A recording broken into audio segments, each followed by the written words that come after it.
Assalamualaikum warahmatullahi wabarakatuh. Nama saya Faris Farabi dari kelas 11 IPA 4. Pada pembelajaran sejarah kebudayaan Islam kali ini, saya akan menceritakan kisah salah satu ilmuwan muslim atau filsuf muslim pada masa Bani Abbasiyah, yaitu Al-Farabi. Ingin tahu selengkapnya? Berikut adalah kisahnya. Filsafat adalah ilmu pengetahuan yang mempersoalkan hakikat dari segala yang ada. Kata filsafat atau falsafat dalam bahasa Arab diambil dari bahasa Yunani, yaitu filosofia, yang secara bahasa berarti cinta kepada pengetahuan atau cinta kepada kebijaksanaan. Orang yang cinta kepada pengetahuan atau kebijaksanaan disebut juga filosofos, atau dalam bahasa Arab disebut sebagai filsuf atau filosof. Filsuf adalah orang yang mengabdikan hidupnya untuk pengetahuan. Istilah ini diungkapkan pada masa ilmuwan Yunani seperti pada masa Pitagoras 582 hingga 507 sebelum Masehi, dan dipopulerkan dan lazim dipakai pada masa Socrates, yaitu 469 hingga 399 sebelum Masehi, dan juga pada zaman Plato, yaitu pada 427 hingga 347 sebelum Masehi. Filsafat berkembang di dunia Islam berkat buku-buku filsafat Yunani yang diterjemahkan ke dalam bahasa Arab. Pada masa dinasti Abbasiyah inilah lahir filsuf muslim terkenal dan masyhur seperti Al-Kindi, Al-Farabi, dan Ibnu Rushd. Al-Farabi adalah filsuf muslim paling terkemuka dan masyhur pada masa Abbasiyah. Nama lengkapnya adalah Abu Nasr Muhammad bin Tarkhan bin Uzlaq Al-Farabi. Ia lahir di Farab pada 258 Hijriah atau 870 Masehi dan meninggal di Aleppo pada 339 Hijriah atau 950 Masehi. Al-Farabi terkenal sebagai komentator untuk karya-karya Aristoteles. Karya-karyanya tersebar luas di timur dan barat dan telah diterjemahkan ke dalam bahasa Yunani dan Latin. Jasa Al-Farabi bagi perkembangan filsafat pada umumnya dan filsafat Islam pada khususnya sangat besar.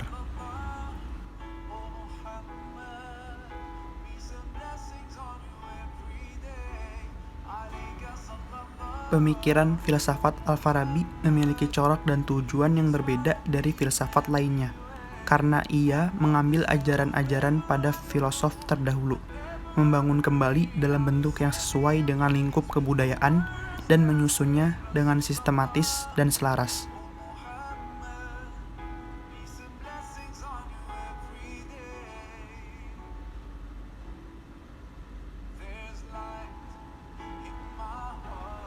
Dalam bidang ilmu pengetahuan, keahliannya yang paling menonjol ialah dalam ilmu mantik atau logika. Kepiawaiannya dalam bidang ini jauh melebihi penemunya, yaitu Aristoteles. Dialah orang yang kali pertama memasukkan ilmu logika ke dalam kebudayaan Arab. Sebagaimana Aristoteles dijuluki guru pertama, karena dialah yang kali pertama menemukan ilmu logika dengan meletakkan dasar-dasarnya. Di bidang filsafat, Al-Farabi tergolong ke dalam kelompok filsuf kemanusiaan. Ia lebih mementingkan soal-soal kemanusiaan seperti akhlak atau etika, kehidupan intelektual, politik, dan juga seni. Pada masa pertumbuhan dinasti Abbasiyah di Baghdad, karya Aristoteles banyak diterjemahkan ke dalam bahasa Arab oleh ilmuwan muslim seperti Al-Farabi.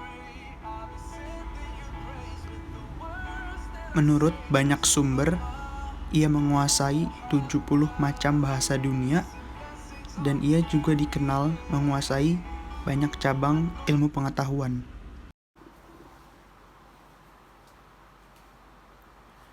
Di antara karya Al-Farabi yang terkenal ialah yang pertama, Agrod Al-Kitab Ma'at-Tabi'ah atau intisari buku metafisika. Yang kedua adalah Uyun Al-Masail atau pokok-pokok persoalan. Yang ketiga adalah Ara'u Al-Madinah atau pikiran-pikiran penduduk kota, yang keempat adalah Ihsa al-Ulum atau statistik ilmu, dan yang kelima adalah Organon yang berisi ulasan dan komentar terhadap pemikiran Aristoteles.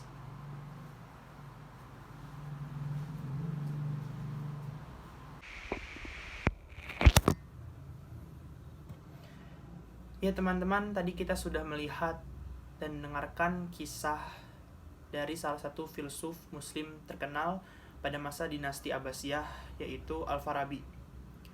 Begitu banyak karya dan kelebihan yang dimiliki oleh beliau, harusnya bisa menginspirasi dan memotivasi kita untuk menjadi pribadi yang lebih baik lagi. Dan serta kegigihan dan karya-karyanya dapat kita implementasikan juga dalam kehidupan sehari-hari dalam bentuk nilai-nilai positif. Semoga kita dapat menjadi pribadi yang lebih baik lagi dan dapat bermanfaat bagi diri kita dan orang-orang di sekitar kita. Kurang lebihnya dari saya mohon dimaafkan. Wassalamualaikum warahmatullahi wabarakatuh.